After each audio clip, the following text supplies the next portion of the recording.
They look like they come from your worst nightmares. There's no evidence they exist, but all the scary stories about them still sometimes sound so real, passed down from generation to generation. Which one is your favorite? The first creature that probably comes to your mind is Bigfoot, a giant creature that reminds you of an ape and allegedly leaves extremely large footprints and other traces that make people in the area of the Pacific Northwest wonder if it's really there. It's so popular, other similar beasts got their own legends too. Like the Mogollon Monster, something people also call the Arizona Bigfoot. Reported along the Mogollon Rim, this mysterious creature is 7 feet tall and has big red eyes. Stories say its body is covered with long reddish-brown or black hair, besides its face, chest, feet, and hands. It mimics coyotes, birds, and other wildlife, emitting strange whistle sounds at the same time. The creature tends to explore campsites when it gets dark. It builds nests out of twigs, pine needles, and leaves. And if you're in that area and someone is throwing stones from locations you can't see, yep, Mogollon Monster. This creature is omnivorous, which means it eats both plants and animals. And it prefers to wander at night, lurking for innocent prey lost in the woods. Urayuli, a 10-foot mythical creature people say hides in the southwestern woodland parts of Alaska. It's a hulking giant beast known for its extremely long limbs. Legends say their lanky arms are so long they reach their ankles. The creature is covered in a thick coat of hair. The only thing you can see on its face, not covered in the hair, is the creature's eerily luminescent eyes. The legend says Urayuli use their glowing eyes to hypnotize their prey. But not us, since stories say they prefer to catch deer. And they're known to be kind towards humans. And some claim the Urayuli are actually just a type of Bigfoot. Wendigo. This terrifying creature is said to be hiding across the northern forests of Canada and the United States, always looking if there's some lost wanderer. The story says the Wendigo used to be a lost hunter. The freezing winters transformed him into a fierce 15-foot tall beast with desiccated skin tightly pulled over its large pointy bones. Stories about this creature showed up in the 20th century, and people say the beast still roams around the forest in long, cold winters, constantly looking for lost people he could grab from the darkness. Lake Worth Monster. This scary creature that's part man, part goat is also called the Island Monster. This 7-foot tall monster is so strong it could hurl car tires like they were just plastic toys. In a worst nightmare scenario, it could appear in the darkness, sailing from the treetops and fiercely landing with full force on the hood of passing cars. That's how the first people who reported its existence described it.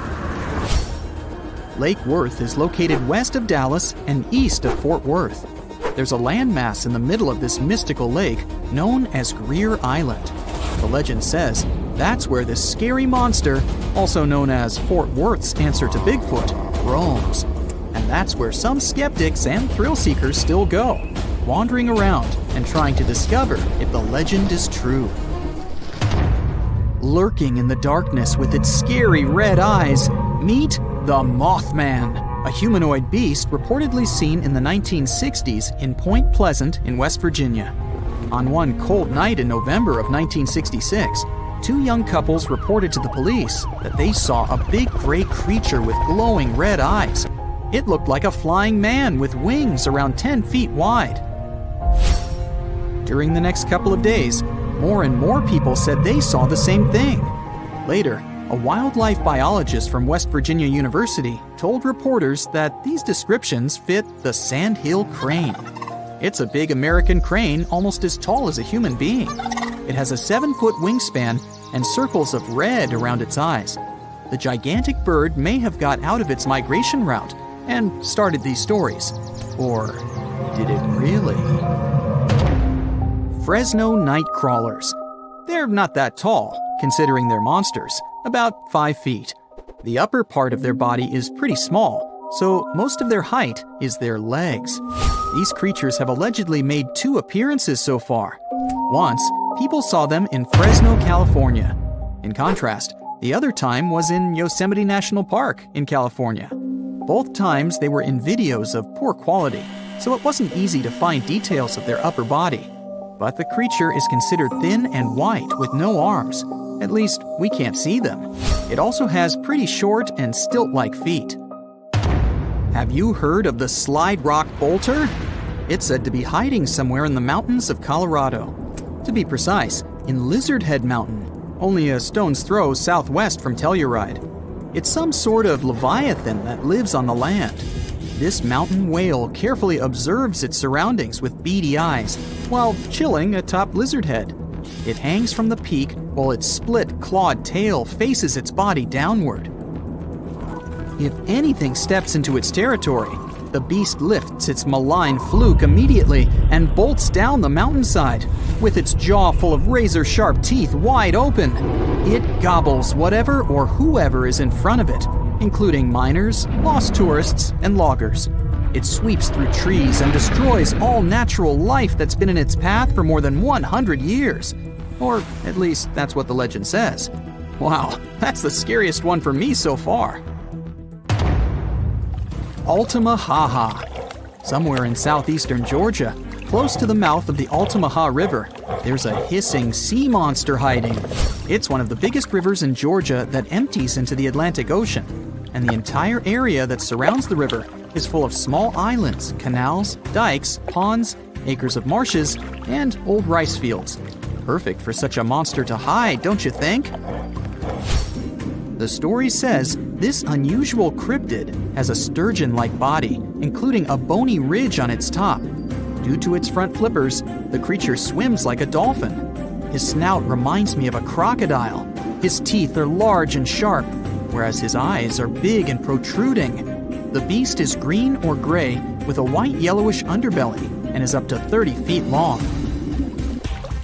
There's no physical evidence the Altamaha really lives there, but the legends date back centuries when people started talking about an enormous snake-like beast that hissed and bellowed. Loch Ness Monster, or how many like to call it, Nessie.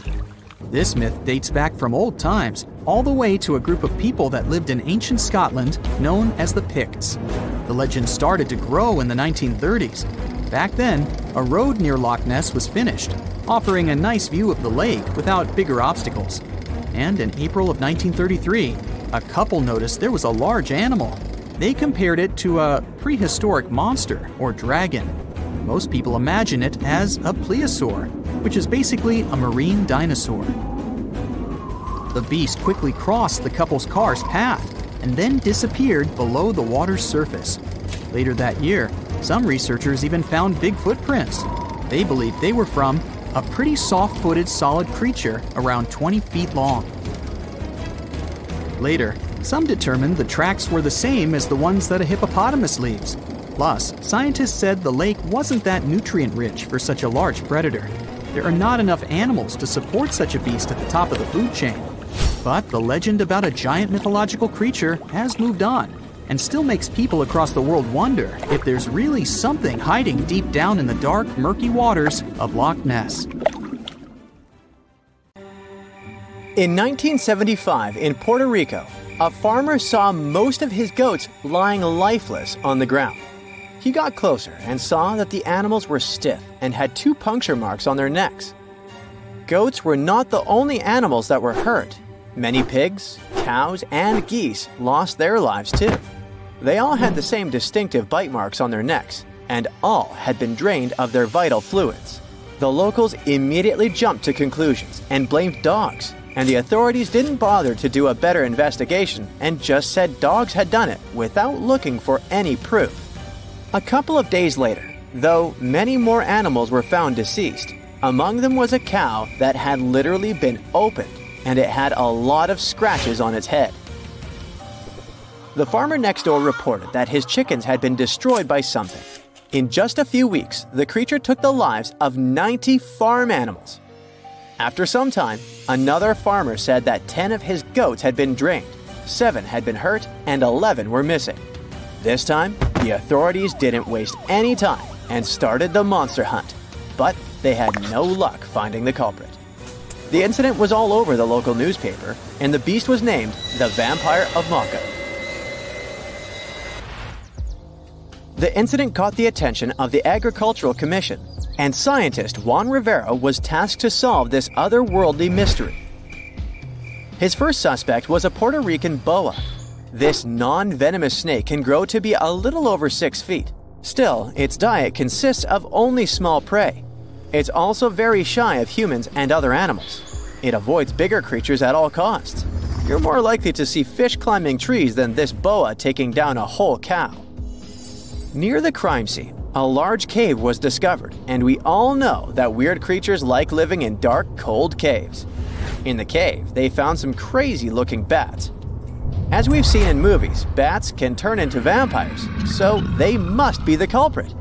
But no, bats were as innocent as they could be. Their favorite food wasn't cows or goats, it was figs. They were peaceful fruit-eating bats that didn't care about animals. Again, the researcher hit a wall. Suddenly, all the terror stopped in July 1975. It seemed like the creature had vanished into thin air, but not for long. 2 decades later, 62 miles from the previous site, more animals were found. A local vet examined them. He was terrified to discover that every animal had 2 precisely cut holes like he had never seen before. The animals were anemic and looked like they'd passed away recently. By the looks of it, the creature's favorite food was goats, and that's how it got the infamous name we all heard of, chupacabra, which means the goat sucker. Dogs, chickens, rabbits, and other animals were not off the menu. In short time, the chupacabra took 1,000 farm animals. Now, this animal had a name, but people still had zero idea about what the chupacabra looked like, which was terrifying. In Canovanas, Madeline and her mother reported seeing a weird creature that could have been the chupacabra. They said it had been walking on 2 legs like a human and resembled a kangaroo. They mentioned that the monster also had spikes on the back, no ears, large dark eyes, and 2 holes for a nose. It had 2 arms with 3 fingers. The chupacabra seemed to like Madeline's house because her husband and his coworker found it in the garage. They tried to capture it, but didn't succeed. Madeline later drew a detailed sketch of it. Many people saw the sketch and reported seeing a similar creature. They claimed it had strong legs and wings and smelled like sulfur. Take all these descriptions with a grain of salt. If they'd been true, they would have been all over the news. But still, keep in mind these descriptions. They will be important later in the story. In 1976, on some talk show, they talked about the chupacabra, and the show quickly went viral. Soon, people started reporting having seen a similar creature in Florida and Mexico. Many said that the stories were like a unicorn rodeo. They were totally made up. In Mexico, 2 skeptical inquiries, Patricia and Mario, laid traps around those farms where the chupacabra had allegedly been seen. They caught some animals in their traps, but no sign of the goat sucker. They only captured wild dogs. The police stated that the chupacabra was just a wild dog, not a mythical creature. And still, in the next 5 years, there were numerous sightings of the chupacabra worldwide. On the 13th of August of the year 2000, a farmer from Nicaragua found 25 of his sheep and 35 of his neighbor's sheep hurt. So he decided to take the matter into his own hands. One night, he was patiently waiting in the pitch-black night for the creature to appear. Suddenly, from the corner of his eye, he saw something and managed to hit it. The creature passed away. Finally, they had proof that the chupacabra was not just a fairy tale. It was a big thing. Later, the chupacabra was examined by a vet. The vet was shocked because he had no idea what the creature was. Remember Madeline's description? Well, the vet described the animal differently, but his story turned out to be more plausible. This chupacabra had large teeth, giant claws, greenish eyes, bat-like skin, and a crest sticking out of its back. The vet concluded that the animal was some kind of hybrid. They thought it was a cross between a wolf and a crocodile, but it sounds like an exaggeration and is hard to believe. we all know that such a mix is impossible. They did some tests on the body at the university in Nicaragua, and the results didn't quite deliver what they had expected. The animal was a wild dog with mange. Mange is an itchy skin disease that causes dogs to lose their hair. It's also highly contagious. When a dog has mange, their skin becomes scaly and wrinkled. When they returned the body, the farmer noticed it wasn't his chupacabra. 7 years later, another body was found in Texas. Phyllis Cannon returned to her farm and noticed that some of her chickens had passed away. All seemed to be anemic. Later, she saw coyote-looking creatures that didn't have any hair. More of her animals were harmed, so she had to set up cameras on her farm. But unfortunately, like always, she didn't manage to record anything. Surprisingly, she got a call from a local farmer who had found the chupacabra hit by a car. Later, another body was found much closer to her farm. She took some pictures of the animal, and soon, those images were all over the internet. Phyllis was curious and sent 5 DNA samples to 5 different universities. The results didn't match any animal in the archives. Researchers had no idea what it was, but it wasn't a dog. Phyllis still has one animal in her freezer and a taxidermied specimen in her house. There are many theories about the chupacabra. Some claim that the animal is a genetically modified monkey that escaped the lab. Others state that it's some mysterious, otherworldly creature. The most consistent hypothesis is that the chupacabra is a mix between a Mexican wolf and a coyote with mange. Now, do you remember that Phyllis said that she had sent samples to 5 universities and no match had been found? Well, it turned out she hadn't been telling the truth. At one university, they found that the animal was a mix between a coyote and a Mexican wolf and that it had mange. Animals with mange are weak and will likely try to hunt farm animals to survive. People, when they see something they don't know, tend to exaggerate, which is why all witnesses describe the animal differently. He's known as a creature of pure terror, a monster that inspires fear in all who gaze upon him. His name is Bigfoot. This hulking beast was said to have shaggy fur covering his massive frame. His eyes were glowing, fiery orbs of orange and red, and his teeth were sharp and jagged like knives. His massive hands had long, sharp claws that seemed to glow with weird energy. His most famous feature? His feet. Massive and heavy, with thick, sturdy toes that seemed to be able to crush anything in their path. Whenever he moved, the ground trembled beneath his weight, and his growls sounded like a volcano was just about to erupt. Sure, we've all heard the stories and seen the movies, but did Bigfoot really exist? Is he still out there, just waiting for people to notice him? Let's look at some of the information we do know for sure. Bigfoot became well known back in 1958 when a man from California named Ray Wallace claimed to have found large footprints near his work area. For years, his kids believed the whole thing was just a prank pulled by their father.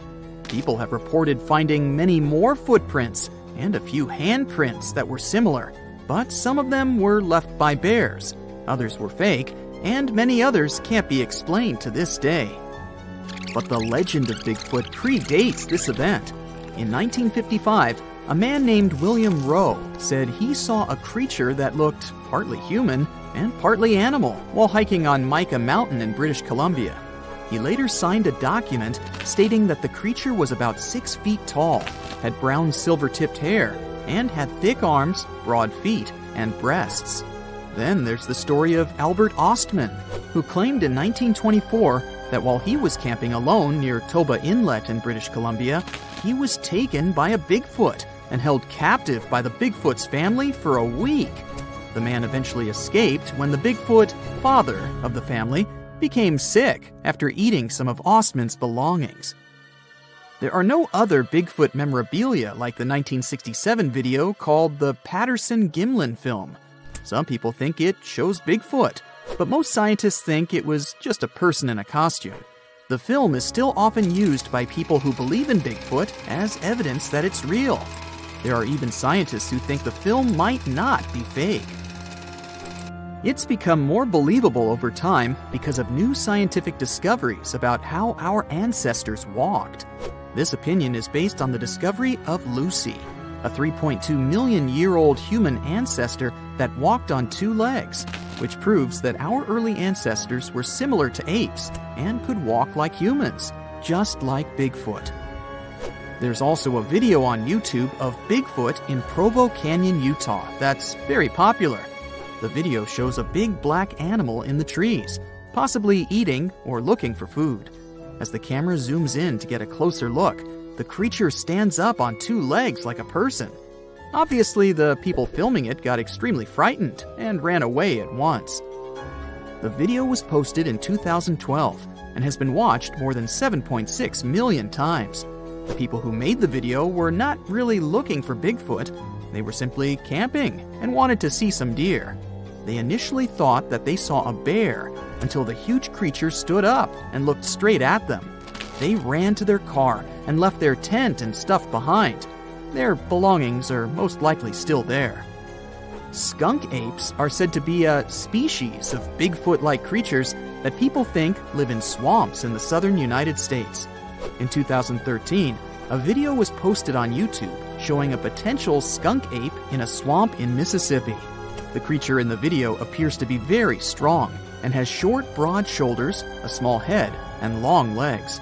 Some believe the video is real, but others think it's a hoax because the camera often moves around quickly or the person filming runs away just when the creature is about to be seen clearly. This makes it hard for skeptics to believe in the existence of Bigfoot, and they've continuously asked for more evidence, like pieces of Bigfoot bones. This is probably the reason why two men claimed that they had found a frozen Bigfoot while hiking in Georgia. But what they had found turned out to be nothing more than a gorilla suit. They didn't back down, though. One of the men also later claimed to have injured and captured another Bigfoot in Texas in 2012, and even charged people to see it. But later he admitted it was fake too. In reality, we have no physical evidence that this creature exists or ever existed. Whenever people claim they have proof that Bigfoot exists, scientists usually find that the evidence is actually from well-known animals or humans. For example, in 2014, a group of researchers examined 36 hairs that were believed to belong to Bigfoot. Almost all of the hairs turned out to be from animals, such as cows, raccoons, and deer, as well as from humans. They did find something surprising, though. Two of the hairs were similar to those of an extinct type of polar bear. Scientists concluded that these hairs could have come from a new type of bear, or a mix of different bear species. But they were definitely from a bear, not a primate like Bigfoot. Another possible theory that could explain these Bigfoot sightings is that the noticed creatures are, in fact, chimpanzees, gorillas, or orangutans. This idea is often mentioned in connection to skunk apes because some people believe that the hot and humid climate in the southeastern U.S. could let this species thrive there. Sure, Bigfoot might be entirely made up, but it may not be on purpose. Our brain has a lot to do with it too, all because of a little thing called pareidolia. This is the tendency to see patterns or familiar objects in random or ambiguous things, such as seeing faces in clouds or animals in inanimate objects. It's a psychological phenomenon that can lead people to perceive things that are not actually there. We might be tricked by our brains into thinking we've seen Bigfoot, because we tend to spot human-like shapes in our environment. This often happens with blurry photos or videos of the supposed Bigfoot. Other people believe that Bigfoot is a type of ape that used to live in Southeast Asia and is now extinct. These people think that Bigfoot may have come to America by a land bridge that used to connect Siberia and Alaska during the last ice age. However, there's no evidence of this ape in America, and we don't know much about how it moved because scientists only have the fossils of its jaw and teeth to study. Some specialists believe this ape might have walked on two legs, but others say it walked on all fours because it was so big. Some scientists believe that Bigfoot could be an extinct species called Paranthropus, which used to have a skull similar to that of a gorilla. It walked on 2 legs. However, the Paranthropus fossils have only been found in Africa, so there's no reasonable explanation for the Bigfoot sightings in America. Others believe that Bigfoot could be related to the Gigantopithecus, a type of ape that lived millions of years ago. Some people have even suggested that Bigfoot could be the missing link between apes and humans, but this idea is not supported by scientific evidence. There are theories that claim that Bigfoot was actually a Neanderthal. We do know for sure that Neanderthals are extinct because there are no known living individuals of this species. All evidence suggests that Neanderthals became extinct around 40,000 years ago, and there have been no confirmed sightings or discoveries of Neanderthals since then. Also, no remains of these species have ever been found in the Americas. Why can't mermaids be real? Well, firstly, they would freeze and struggle to survive in the frigid ocean waters. Brr! You know, those skinny Disney types would turn into icicles. The truth is, the human body isn't built for prolonged aquatic adventures. I mean, come on, who wants to hang out in bone-chilling depths? Sure, there are warmer spots near the ocean surface, but if mermaids wanted to set up shop at the bottom of the deep blue, things would get frosty real quick. Water temperature drops like a pop balloon the deeper you go. So what would a cold-resistant mermaid look like? Hairy and big. Imagine a super fuzzy aquatic mammal or an extra plump mermaid rocking the underwater fashion scene. Not exactly the image we had in mind, huh? Secondly, they just can't cherry-pick body parts like in a mythical buffet. Mammals and fish play by different rules. Fish don't have the warm-blooded hairy vibes that define mammals like us. It's like trying to merge a human with a fish. Evolutionarily speaking, that's a big no-no. Our human lineage and the fish clan took different paths long ago.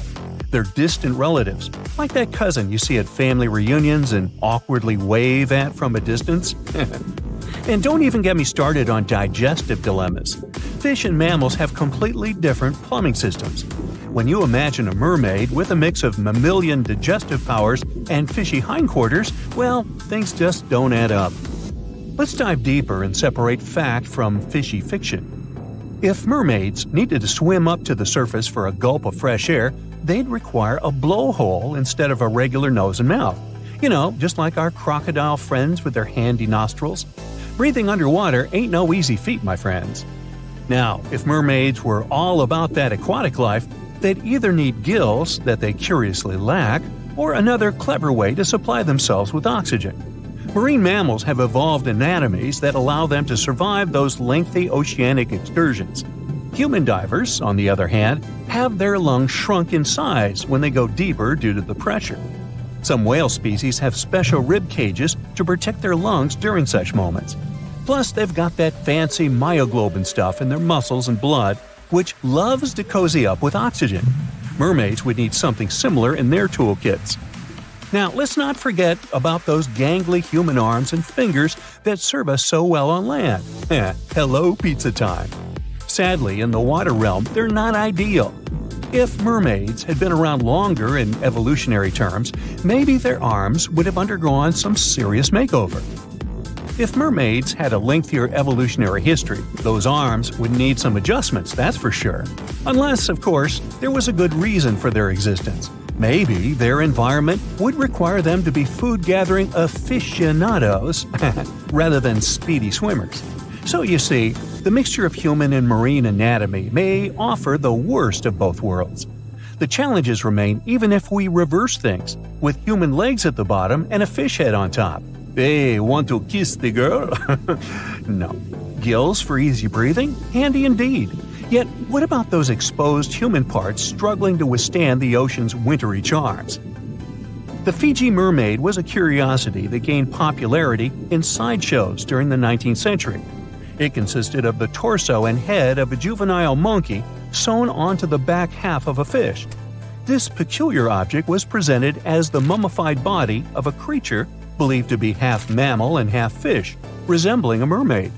P.T. Barnum, the renowned showman, acquired the mermaid and exhibited it in his American Museum in New York in 1842. The mermaid's appearance, described by Barnum himself, departed from traditional depictions of mermaids as attractive beings. Instead, it was described as an ugly, dried-up creature frozen in a painful-looking pose. It was another hoax promoted in those times. I know, this sort of breaks the spell. But if the water is going to get dangerously cold, then realistically, mermaids would spend some time fattening up. Basically, they would look like sea lions. It all comes down to the freezing temperatures of water at some point. This made me ask, what if the ideal place for these ladies was underground caves and Arctic waters? Well, let me tell you a story. Once upon a time, mermaids discovered a wondrous secret in the deep ocean depths, where sunlight could barely reach.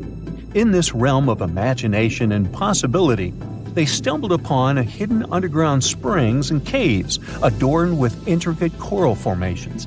These enchanting locations held a secret that would forever change their underwater lives. As the mermaids ventured deeper into the mysterious subterranean world, they were mesmerized by the shimmering light refracting through the crystal-clear water. But it wasn't just the ethereal beauty that captivated them. It was the realization that these hidden springs and caves offered more than just aesthetic charm. These subterranean water systems were connected to vast underground reservoirs, providing a bountiful source of fresh water. The mermaids reveled in the tranquility of this land. The gentle sound of trickling water soothed their spirits, while the soft glow from bioluminescent organisms illuminated their path. News of the subterranean springs and caves spread among the mermaid community, and soon these sites became cherished gathering places. Mermaids would share stories and songs, their melodious voices echoing through the caverns, creating an atmosphere of joy and enchantment. There was another place where they could live happily, the icy Arctic and Antarctic regions, where frost and snow reigned supreme. In this realm of imagination, the mermaids had evolved to thrive in the extreme cold, defying the expectations of the underwater world. Their resilience and remarkable abilities allowed them to navigate frozen environments. In these frigid waters, the mermaids revealed their wondrous adaptation to the icy domain. Their iridescent scales glistened like ice crystals, shimmering with hues of blue and silver that mirrored the frozen landscapes around them. They possessed an innate ability to regulate their body temperature, enabling them to withstand the biting cold and icy currents. To navigate through the frozen terrain, the mermaids developed special features. Their tails transformed, bearing a majestic combination of sleekness and strength, resembling the magnificent flukes of the Arctic whales. With each flick, they propelled themselves effortlessly through the dense icy waters, moving with a grace that mesmerized everyone who saw them. Within this frozen wonderland, the mermaids found solace and purpose. They became the guardians of these icy realms, nurturing delicate ecosystems hidden beneath the frost-covered surface. Okay, well, maybe the story is just one version of how reality could unfold, but we do have real-life mermaids in our world. People admire these creatures so much that they create events and communities to swim together while wearing costumes. In the UK, there is a mesmerizing mermaid who is admired by a lot of people. Her name is Hannah Caddick, also known as Mermaid Torva, and her tale showcases the vibrant colors of the local sea life. The Portland Week event is organized to raise funds for an environmental group, and Hannah, who resides on a nearby houseboat, is part of the growing community of mermaids in the UK.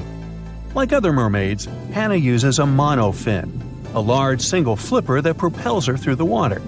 These monofins can be quite expensive, with silicone tails costing over £2,000 and often being meticulously handcrafted. So, would you consider getting a tail and joining this community? Or would you prefer to be a spectator and watch them from the shore? And here's a short useful fact. Nowadays, when we hear the word siren, we often think of mermaids. But let's not forget that sirens were there to blur the line between life and the beyond and to serenade everyone with an utterly irresistible song. While plenty of water-dwelling temptresses are out there, the sirens were the real deal. They lured sailors. But mermaids aren't the same as them. Mermaids are enchanting and nice creatures. And these days, sirens are what you hear when fire trucks, ambulances, and police cars drive by on their way to help someone.